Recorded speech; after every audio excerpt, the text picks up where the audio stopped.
আসসালামু আলাইকুম গাইস, আমি চলে আসলাম ইসলামিক মিশন। এটা হলো সেলিমনগর বড়বাড়ি রোড, লালমনিরহাট। তো এইখানে আসলাম, আমি ডাক্তার দেখালাম 10 টাকা টিকিট করে। তো এইখানে আমার মূলত সমস্যা ছিল পায়ের ব্যথা, মানে পুরো শরীর ব্যথা, হাঁটাহাঁটি করতে পারতেছিলাম না, আর গলা সাইডে ব্যথা, আর মুখ পোড়া ভাব।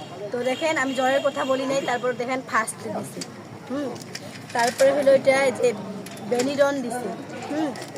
তারপর দিছে এটা বেনক্লো ক্লিন, এটা দিয়েছে।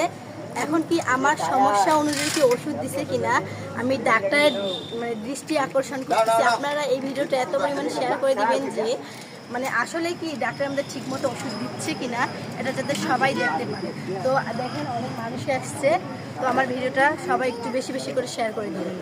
দেখবেন যে সরকার মানে ওষুধগুলা ঠিক মতন সবাই পাচ্ছে কিনা।